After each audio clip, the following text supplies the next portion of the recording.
तो guys question कर रहे थे एसआई के। एक आदमी ने बैंक से 6,000 रुपये उधार लिया। 4 साल के बाद में 2,500 रुपये लौटा दिया और 5वें वर्ष के अंत में उसने 4,550 रुपये लौटा दिया। तो रेट ऑफ इंटरेस्ट हमने बताना है कि कितना होगा।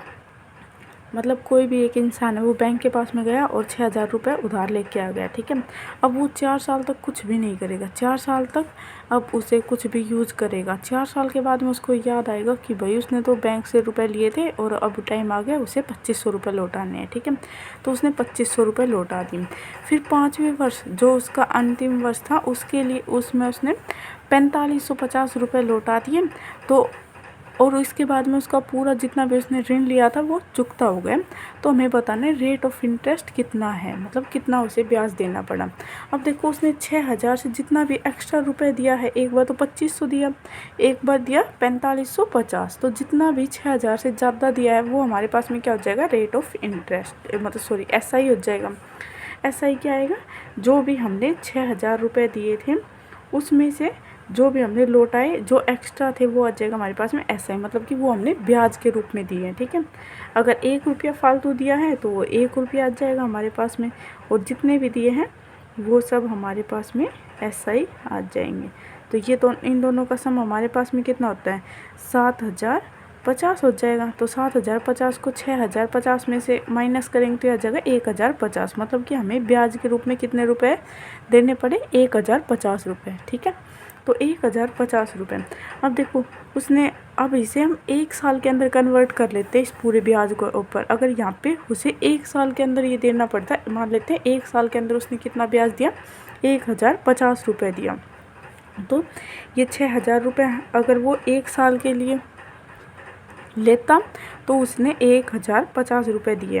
तो यहाँ पे बोल रखा 4 साल के बाद में उसने 2,500 रुपये लौटाए। अगर 1 साल के लिए होता तो 25 मल्टीप्लाई बाई 100 मतलब कि 10,000 होता प्रिंसिपल, 10,000 हो जाता। अच्छा सॉरी 2,500 नहीं, सबसे पहले तो आएगा 6,000।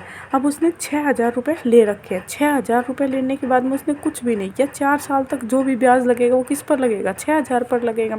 अब 6,000 पर लगेगा कितने साल तक ब्याज, 4 साल तक।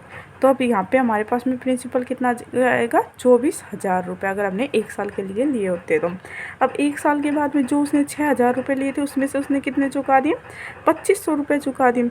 अब उसे ओनली रुपये देने थे 5 और 5 3 मतलब 3,500 रुपये। अब जो उसका ब्याज लगेगा 3,500 पर, और 3,500 रुपये उसने कितने साल तक रखे, उसने 1 साल तक रखे, ठीक है। तो ये अभी कितना चुकाना पड़ेगा, उसे 3,500 रुपये चुकाना पड़ेगा। तो टोटल उसने अगर 1 साल के लिए होता तो इन दोनों को ऐड कर देते, मतलब प्रिंसिपल बन जाता ये हमारा। तो ये हमारे पास में आ जाता 7,2 मतलब 27,500 रुपये हमारा क्या आ जाता, प्रिंसिपल आ जाता। और एसआई का फॉर्मूला क्या होता है, SI is equal to principal multiply by rate multiply by time upon 100। अब टाइम को हमने 1 बनाने के लिए ही हमने प्रिंसिपल कितना लिया है, 27,500, ठीक है। रेट हमें निकालना है, टाइम हमने 1 साल बना लिया अपॉन 100, और एसआई उसे कितना मिला है, 1,050 रुपये। जो कट रहा है उसे कट कर देंगे, उसके बाद में ये कट रहे हैं तो इसे भी कट कर देंगे। 5 दूनी 10, 5 एकम 5, 5 5 25, 5 5 25, ठीक है। 11 2 21 दूनी 42 बटे 11 आ जाएगा। तो आ जाएगा 21 दिया 33, 33 7 9 9 बचेगा हमारे पास में।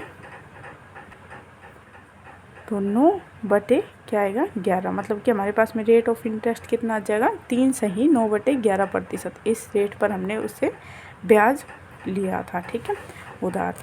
अगला क्वेश्चन, यदि कोई धनराशि ब्याज, तो इस क्वेश्चन के अंदर हमें सबसे पहले क्या होता है, 1 साल का बना लेंगे उसे प्रिंसिपल को, ठीक है। 1 साल के अंदर कन्वर्ट कर ले, आसानी से हो जाएगा इस वजह से।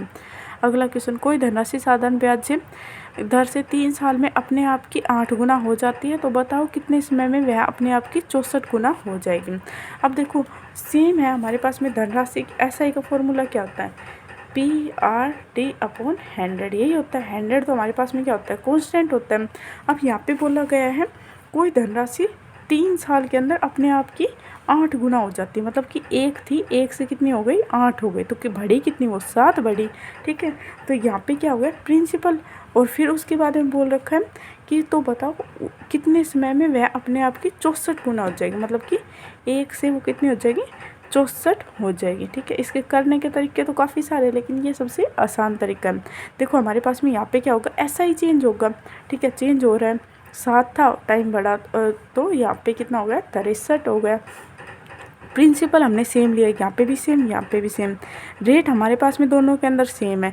तो जो भी हमारे पास में SI डिपेंड होगा वो किसके ऊपर डिपेंड होगा, डायरेक्टली टाइम के। मतलब जो भी हमारे पास में चीज़ कांस्टेंट दे रखी है उसे नेगलेक्ट कर देंगे। तो SI हमारे पास में पहले कितना मिला था, 7, और कितना टाइम मिला था हमें इसके लिए मिला था 3 साल। ठीक है, तो उसके बाद में अगली बार हमारे पास में SI कितना आया था, 63, और टाइम हमें फाइंड आउट करना था। 7 8 के 56, 7 ने 63, 9 या 27। तो क्वेश्चन मार्क आ जाएगा हमारे पास में 27 ईयर। मतलब 27 ईयर के बाद में जो हमने आज 1 रुपया जमा करवाया है वो कितना हो जाएगा, 64। मतलब 64 गुना हो जाएगा। अगर हमने 1 लाख रुपया आज जमा कराए तो 27 साल के बाद में वो 64 लाख हो जाएंगे। ठीक है, तो 27 हो गया हमारा राइट आंसर। नेक्स्ट क्वेश्चन, कोई धनराशि 6 वर्ष में दोगुनी हो जाती है तो कितने समय में 10 गुना हो जाएगी। अब देखो 6 वर्ष में वो दोगुनी होती है, मतलब 1 से कितनी होती है, 2 हो जाती है। तो बढ़ी कितनी, 1 बढ़ी है। और ये कितने ईयर के अंदर हुई है, 6 ईयर के अंदर हुई है। उसके बाद में वह कितने समय में 10 गुना हो जाएगी। मतलब कि 1 से 10 हो जाएगी। तो रेट कितना, मतलब SI कितना होगा, 9 लगेगा। ठीक है, तो जो भी हमें प्रिंसिपल से एक्स्ट्रा मिला है वो क्या होगा, हमारे पास में ब्याज ही मिलेगा उसके ऊपर। तो ये आ गया हमारे पास में सिंपल इंटरेस्ट। तो यहाँ पे देखो क्या चेंज हो रहा है, प्रिंसिपल सेम है, SI = PRT। SI चेंज हो रहा है। ठीक है, यहाँ पे प्रिंसिपल सेम है दोनों जगह पे, रेट भी दोनों जगह पे सेम है। तो यहाँ पे भी SI डायरेक्टली प्रोपोर्शनल होगा टाइम के। यहाँ पे 2 वैल्यू भी आ सकती है। ठीक है, तो उन दोनों की मल्टीप्लाई करके इसके डायरेक्टली प्रोपोर्शनल रख देंगे। तो SI हमारे पास में पहले साल कितना था, 1, और टाइम पहले साल कितना था, 6 ईयर के लिए था। दूसरे साल हमारे पास में, मतलब दूसरे टाइम हमारे पास में SI कितना था, 9 था, और इसके अंदर हमें टाइम फाइंड आउट करना था कितने टाइम के अंदर ये 10 गुना हो जाएगी। 9 6 54, मतलब क्वेश्चन मार्क = 54 ईयर के बाद में। आज हमने कोई राशि अगर 1 रुपया जमा करवाई है तो वो 54 साल के बाद में 10 होगी। ठीक है, अगर आज 1 लाख रुपए जमा करवाए हैं तो वो 10 लाख होंगे 54 साल के बाद में होगा। ठीक है, तो ये आ गया हमारे पास में राइट आंसर। नेक्स्ट क्वेश्चन, कोई धनराशि 2 साल में 2100 रुपये से 5 साल में 2250 रुपये बन जाती है। तो हमें प्रिंसिपल और रेट फाइंड आउट करना है। मतलब कि एक धनराशि दे रखी है, वो हमारे पास में मान लेते हैं कोई भी एक धनराशि है, वो 2 साल के अंदर कितनी हो जाती है, वो हो जाती है 2100 रुपये हो जाती है। कितने साल के अंदर, 2 साल के अंदर। और फिर वही धनराशि, मतलब ये 2100 रुपये 5 साल के बाद में। तो यहाँ से 5 साल के बाद में, ठीक है, ये कितनी हो जाती है, 2250। तो यहाँ से 5 साल के बाद में, यहाँ से 5 साल के बाद में, तो मतलब यहाँ से 3 साल के बाद में कितनी हो जाती है, 2250 हो जाते हैं। तो हमें प्रिंसिपल फाइंड आउट करना है और रेट फाइंड आउट करना है कि रेट क्या है इसका। ठीक है, अब देखो 3 साल के अंदर वो कितनी हो गई, 2100 से 2250 हो गई। तो वो 3 साल के अंदर कितनी बढ़ी है, वो बढ़ी है हमारे पास में 150 बढ़ी है। तो 1 साल के अंदर वो कितनी बढ़ी होगी, वो बढ़ी होगी 50 रुपये। तो यहाँ पे जो हमारे पास में 1 साल के अंदर कितनी बढ़ रही है, 50 रुपये बढ़ रही है।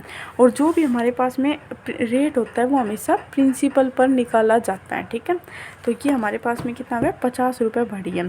तो वो 1 साल के अंदर 50 रुपये बढ़ी है, तो 2 साल के अंदर वो कितनी बढ़ी होगी, क्योंकि ये हमारे पास में क्या है, अमाउंट के अंदर क्या होता है, अमाउंट = SI प्लस में प्रिंसिपल। मतलब प्रिंसिपल प्लस में SI दोनों को जोड़ देते हैं तो अमाउंट आ जाता है। तो अगर मैं इसमें से SI माइनस कर दूंगी तो मेरे पास में क्या आ जाएगा, प्रिंसिपल आ जाएगा, और वही मुझे फाइंड आउट करना है। तो 1 साल के लिए 100 रुपये है, तो 2 साल के अंदर, क्योंकि सिंपल इंटरेस्ट हर साल इक्वल होता है, तो 2 साल के अंदर वो कितनी होगी, वो 100 रुपये होगी। तो 100 रुपये ज़्यादा है, ये क्या है, अमाउंट। तो 100 इसमें से माइनस कर देंगे तो आ जाएगा 2000। तो हमारे पास में प्रिंसिपल था कितना, ₹2000। अब हमें रेट और फाइंड आउट करना है। तो रेट हमेशा प्रिंसिपल पर निकाला जाता है। कितने रुपए बढ़ी? वो ₹50 बढ़ी 1 साल के अंदर। और किस पर बढ़ी? 2000 पर, और मल्टीप्लाई बाई 100। तो ये कैंसिल हो जाएगा हमारे पास में, ये आ जाएगा 5/2 मतलब 2.5%।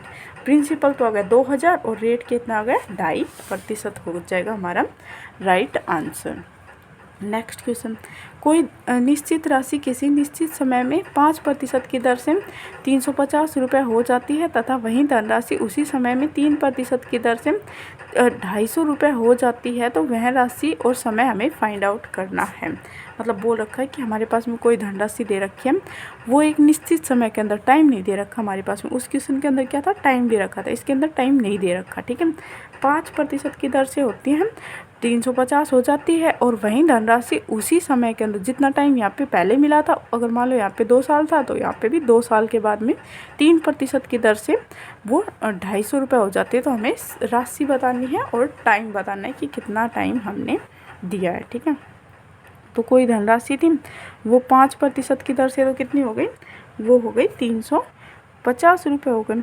और वही धनराशि हमारे पास में 3% की दर से सेम टाइम के अंदर कितनी हो गई? 250 रुपये। 250 रुपये हो गए। अब देखो ये कम क्यों हो रहा है रुपए? प्रिंसिपल तो हमने सेम ही लगाया था दोनों पे, और दोनों के लिए टाइम भी सेम लगाया था। तो हमारे पास में SI = PRT ये होता है। तो हमने क्या, प्रिंसिपल भी सेम लगाया था और यहाँ पे टाइम भी सेम लगाया था। तो SI जो भी डिपेंड होगा वो किस पर डिपेंड होगा? रेट के ऊपर डिपेंड होगा डायरेक्टली। लेकिन ये हमारे पास में ऐसा ही नहीं दे रखा है, ये क्या दे रखा है? अमाउंट दे रखा है कि वो इतने टाइम के अंदर इतनी हो गई। ठीक है, तो जो भी है हमारे पास में डिफरेंस किसकी वजह से आ रहा है? ये रेट की वजह से ही आ रहा है। ठीक है, अगर यहाँ पे अमाउंट होता तब भी तो वो डायरेक्टली प्रोपोर्शनल होता रेट के। क्यों? क्योंकि ये डिफरेंस क्यों है ना? रेट की वजह से। रेट के अंदर कितने का डिफरेंस है? 2% का, और रुपये के अंदर कितने का डिफरेंस है? 100 कम। तो 2% की वैल्यू कितनी आ गई? 100। तो 1% की वैल्यू कितनी आ जाएगी? 50 रुपये। ठीक है, तो या तो फर्स्ट से निकाल लो या सेकंड से, किसी से भी निकाल लो, सेम आंसर आना है। तो 1% की वैल्यू कितनी है? 50 रुपये है। तो 3% की कितनी होगी? ये हो जाएगी 150 रुपये। मतलब कि प्रिंसिपल आता हमारा अंदर 3% की दर से आता 150 रुपये आता। लेकिन यहाँ पे क्या दे रखा है? ज़्यादा दे रखा है। कितना ज़्यादा दे रखा है? 100 ज़्यादा दे रखा है यहाँ पे। तो ये 100 हमारे पास में कितना हो जाएगा? प्रिंसिपल हो जाएगा। क्योंकि 150 रुपये क्या है हमारे पास में? ब्याज लगा है। 3% में 250 हो गए। तो यहाँ से हमने 3% निकाल लिया कि ब्याज के रूप में हमें कितने रुपए मिला है? 250 रुपये मिला है। तो प्रिंसिपल हो गया हमारे पास में 100 रुपये। तो यहाँ पे भी 100 रुपये था और यहाँ पे भी 100 रुपये था। अब हमें टाइम और फाइंड आउट करना है। तो किसी भी क्वेश्चन से कर लो। SI = PRT/100। ठीक है,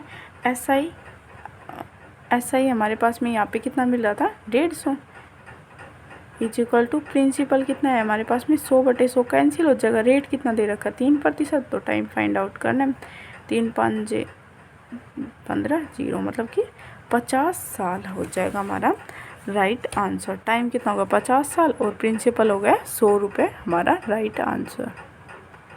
तो नेक्स्ट क्वेश्चन, कोई धनराशि 5 साल में 10,000 रुपये हो जाती है और 7 साल में 10,800 हो जाती है, तो हमें प्रिंसिपल और रेट फाइंड आउट करना है। ठीक है, तो ऐसा ही क्वेश्चन है ये भी।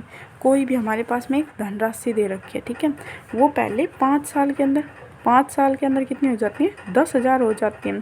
फिर उसके बाद में वो अगले 7 साल के अंदर, ठीक है, अगले 7 साल के अंदर, यहाँ से 7 साल और यहाँ से कितना हो जाएगा? 2 साल के अंदर वो कितनी हो जाती हैं? 10,800 हो जाती हैं। तो हमें प्रिंसिपल फाइंड आउट करना है और रेट फाइंड आउट करना है। Rate and principal find out करना है। तो 2 साल के अंदर वो कितनी बढ़ी है? 800। 2 साल के अंदर कितनी बढ़ी? 800। तो 1 साल के अंदर वो कितनी बढ़ी होगी? 400। तो 5 साल के अंदर वो कितनी बढ़ी होगी? ये हमारे पास में क्या दे रखा? अमाउंट। तो 5 साल के अंदर मल्टीप्लाई बाय 5, तो यह जाएगा 2,000 रुपये बढ़ी है। तो 2,000 रुपये अगर इसमें से घटा देंगे तो हमारे पास में क्या आ जाएगा? प्रिंसिपल आ जाएगा। ठीक है, तो इसमें से माइनस कर देंगे तो ये आ गया हमारे पास में 8,000। तो हमारे पास प्रिंसिपल की वैल्यू कितनी आ गई? 8,000। और रेट और निकालना है। तो 8,000 पर हमें कितने एक टाइम के अंदर हमें कितने मिले थे? 1 साल के अंदर रेट ऑफ इंटरेस्ट 400 रुपये मिला था, मतलब एक्स्ट्रा मिला था ऐसा ही। और किस पर मिला था? 8,000 पे मल्टीप्लाई बाय 100। तो ये 2 0 से कैंसिल हो जाएगा। 8 पंजे 40। रेट कितना आ गया 5% और प्रिंसिपल आ गया हमारा 8,000 हो गया हमारा right answer. Okay, thank you.